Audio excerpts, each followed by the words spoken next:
Então, continuando, vejam só. Então, isso aqui que vocês vão registrar no caderno. No entanto, a gente vai precisar ler textos, essas coisas que não vão estar registrados no caderno, mas a professora vai enviar, ó, tá aqui, instruções para realizar a atividade.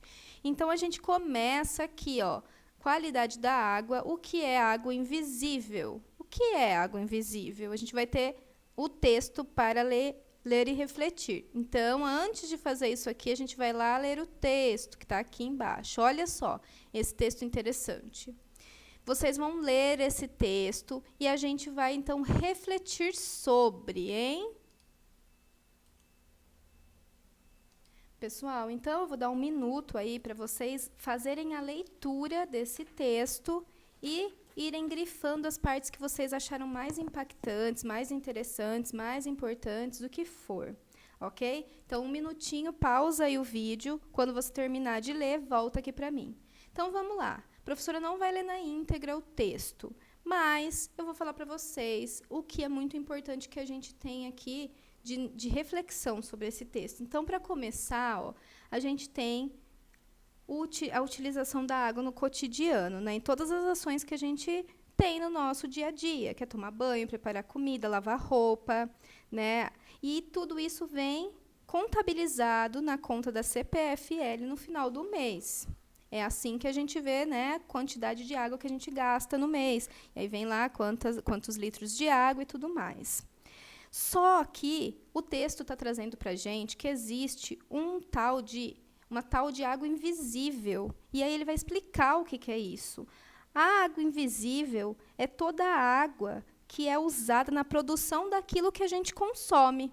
E aí ele traz um exemplo assim tão chocante, eu não sei vocês, mas eu fiquei tão chocada, dizendo, por exemplo, a quantidade de água gasta para produzir um único smartphone, que é o telefoninho que a gente está usando aí para gravar aula, para tirar foto, para mandar atividade para a professora, para assistir aula. Para produzir um único smartphone, são gastos 12.760 litros de água. Isso é muita água, gente, muita água. É o equivalente a um caminhão-pipa médio. Então, veja só um caminhão-pipa, que é aquele caminhão que tem aquele reservatório, né, de líquido em cima dele. Então, imagina aquele caminhão-pipa cheinho de água. Todo aquele caminhão cheio de água foi usado para produzir o smartphone que a gente está usando agora.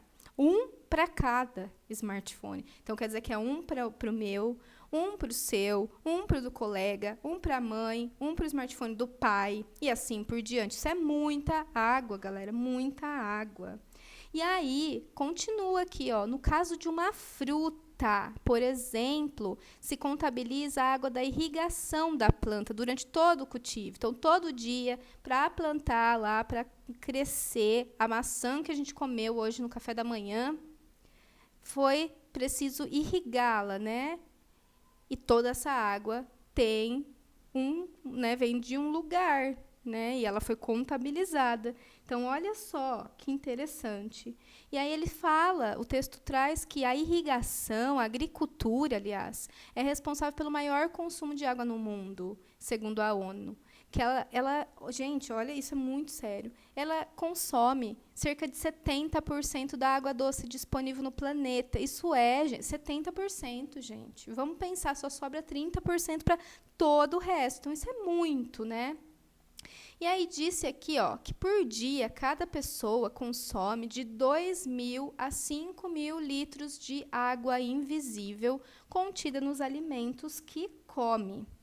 Por exemplo, aquela maçãzinha lá que a professora deu exemplo, consome cerca de 125 litros de água para ser produzida, ok? Para vocês.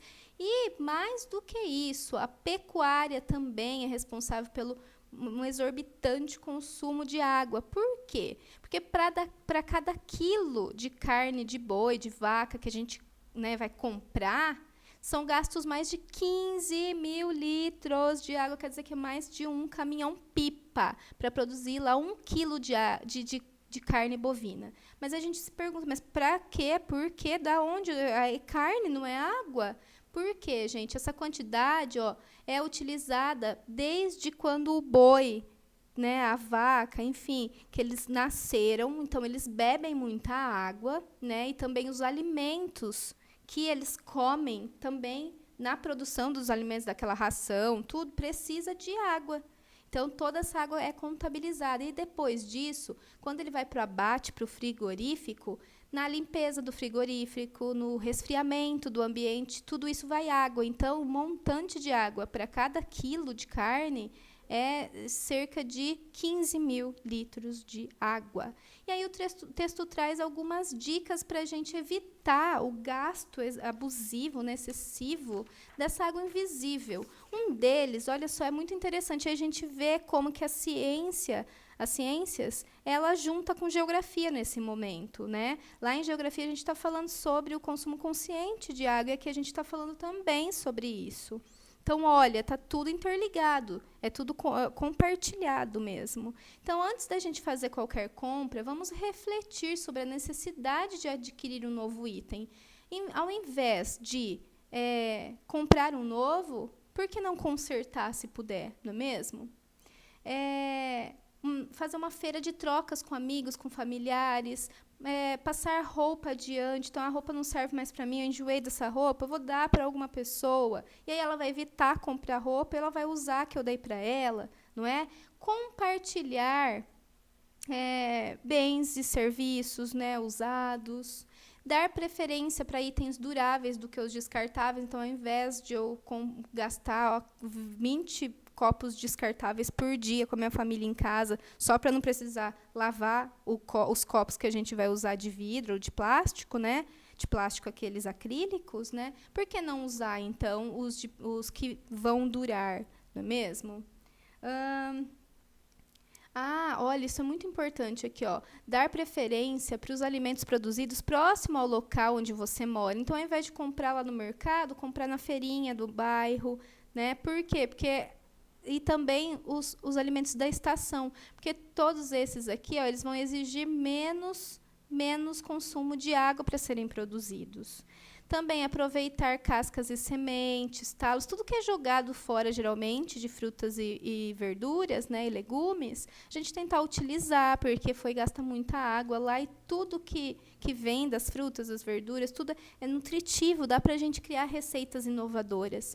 E também diminuir o consumo de carne bovina, porque ela exige muita água na produção. Não precisa parar de comer carne, né, até porque ela possui muitos nutrientes que a gente precisa para o nosso corpo, né? Se a gente para de comer carne bovina, a gente precisa repor de outras formas. Mas, enfim, diminuir pelo menos, né? Ao invés de comer todo dia, em todas as refeições, comer em uma refeição, ou fazer o dia sem carne na semana. Tudo isso vai ajudar a diminuir o impacto negativo da produção no meio ambiente e também na vida das pessoas. Certo, pessoal? Vamos fazer mais um vídeo, porque senão isso aqui vai ficar gigantesco.